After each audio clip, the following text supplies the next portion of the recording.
उत्तर प्रदेश के अमरोहा जनपद की नौगावा सादात विधानसभा पर उपचुनाव होना है, जहां पर समाजवादी पार्टी ने अपना प्रत्याशी राष्ट्रीय सचिव जावेद आब्दी को बनाकर भेजा है। जहां पर सपा के राष्ट्रीय सचिव जावेद आब्दी ने अमरोहा पहुंचकर प्रेस कॉन्फ्रेंस की और प्रेस वार्ता करते हुए मौजूदा सरकार पर निशाना साधा। उन्होंने कहा कि ज़्यादा बुरे को हराने के लिए कम बुरे से हाथ मिला लेना चाहिए, इसलिए उन्होंने गठबंधन के साथ मजबूती से चुनाव लड़ने की बात कही है। देखिए क्या बोले राष्ट्रीय सचिव जावेद आब्दी। तो दो चीज़ें होती हैं अंग्रेजी में, एक बैड होता है, एक वर्स्ट होता है, एक बहुत बुरा होता है, एक कम बुरा होता है। तो कभी कभी बहुत बुरे को हराने के लिए कम बुरे से हाथ मिला लिया जाता है। तो शायद हमारा एक्सपीरियंस भी यही था कि बहुत बुरी भारतीय जनता पार्टी को हराने के लिए उससे थोड़ी सी कम बुरी को हराया था। लेकिन जी बीजेपी से ज़्यादा तो बसपा बुरी थी। बस वही तो बता रहा हूँ कि दोनों जो हैं एक ही सिक्के के। लेकिन क्या था कि उसको उस वक्त ये पोजीशन थी कि बेस्ट, वर्स्ट और बैड की जगह हमें चूज़ करना था कि हम वर्स्ट को लेते हैं या बैड को लेते हैं। तो जाहिर है हमने बैड को पकड़ लिया और वर्स्ट को अलग कर दिया। अच्छा मंत्री जी, मेरा एक सवाल है, आप 3 साल बाद जनता के बीच आए हैं, किन मुद्दों को लेकर चुनाव लड़ेंगे?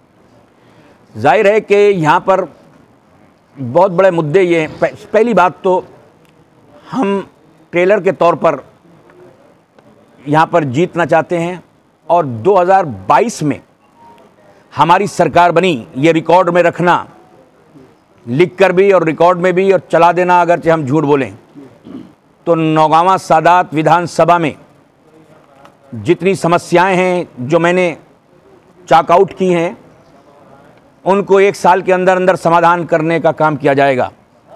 पहली समस्या ये है कि हमारा नौजवान जब पढ़ना चाहता है तो पढ़ने के लिए या तो उसे दिल्ली जाना पड़ता है या बॉम्बे या अलीगढ़।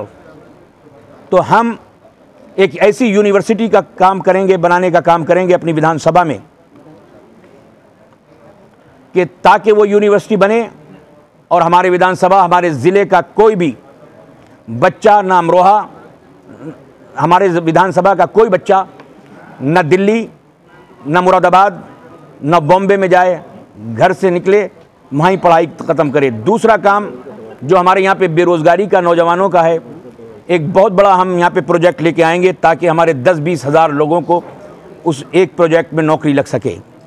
तीसरी चीज़ ये है कि जब हमारे यहाँ कोई गरीब जो है बीमार हो जाता है तो वो बीमार हार्ट के ऑपरेशन के लिए या और किसी ऑपरेशन के लिए उसको दिल्ली जाना पड़ता है और दिल्ली जाने के लिए उसे ज़मीन बेचनी पड़ती है या माँ बहनों के जेवरात बेचने पड़ते हैं या अपनी पूंजी जो जोड़ी है वो ख़त्म हो जाती है और वो पैदल हो जाता है। हमारा काम सबसे पहला ये होगा कि हम यहाँ पर ऐसा एक हॉस्पिटल बनाएंगे कि हमारा कोई बीमार किसी और जगह नहीं जाए और उसका कम से कम पैसे में इलाज हमारे विधानसभा या हमारे ज़िले में हो सके। डॉक्टर कहाँ से लाएंगे? अभी पहले बनने तो दो, डॉक्टर कहाँ से लाएंगे? एक्सरे मशीन कहाँ से लाएंगे? बने हुए हैं उसमें पूर्ति ना हो पाई है। एक्सरे मशीन कहाँ से लाएंगे? तो बीजेपी सरकार से पहले 5 साल सरकार में रहे हैं। 5 साल सरकार में रहे हैं। हमने नौगावा सादात में हमने हमेशा डॉक्टर रखा, एक MBBS डॉक्टर और 2 BMS डॉक्टर। साथी ने भी सवाल किया, आप 3 साल अब आए जनता के बीच में, फिर से पहले लोग हम चुनाव अब हो रहा है तो अभी आएंगे। अगर आंसू कौन कब पूछोगे आप? लोग परेशान थे इस लॉकडाउन में, मेरा भाई जो है पूरे 1 साल से अभी तक एक बार भी दिल्ली नहीं गया। मेरी वालदा लेडीज़ की सर्विस के लिए, मेरा घर जो है वो गोडाउन बना हुआ था, उसके फ़ोटो पिक्चर आपको पता है कि हम गरीबों की मदद कर रहे थे। हम ऐलान करके नहीं करते, क्योंकि ऐलान करें और फिर मदद करें।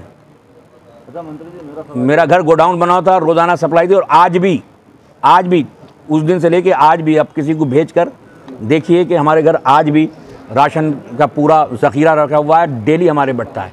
अच्छा मंत्री जी, ये बताइए कि आपने बताया कि मायावती कम बुरी थी, लेकिन अभी जिस मायावती गठबंधन किया है, बिहार में रजत को आपने समर्थन दिया है, लेकिन मध्य प्रदेश के अगर उपचुनाव की बात की जाए तो वहाँ पे कहा जा रहा है कि समाजवादी पार्टी को प्रत्याशी नहीं मिलता है, बल्कि सोशल मीडिया के माध्यम से जो है अभी चुनाव यहाँ का हो रहा है, पूरे दुनिया के वहाँ पे क्या हो रहा है, यहाँ पे क्या हो रहा है।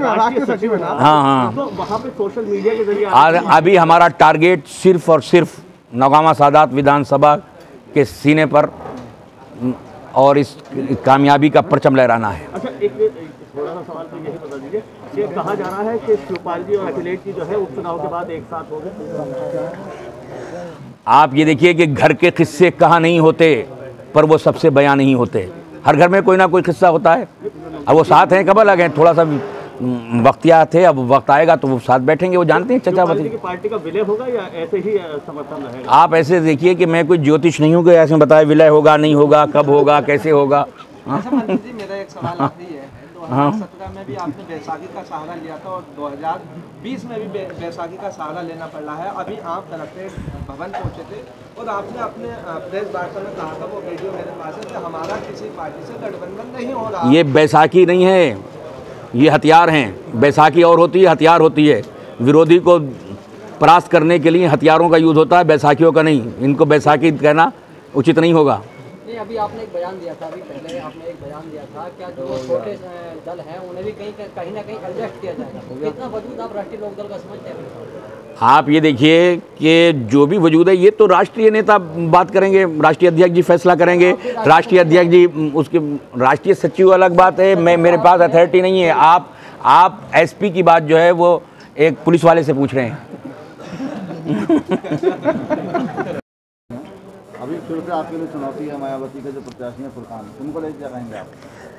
बात ऐसी है कि हम किसी का नाम नहीं ले रहे, लेकिन हमसे पहले जनता बता रही है कि मायावती जी ने इस बार तो कमाल किया है बीएसपी ने, कि ऐसे कैंडिडेट को उतारा है जो 4 साल में 3 बार बीजेपी के हाथों के बिका है।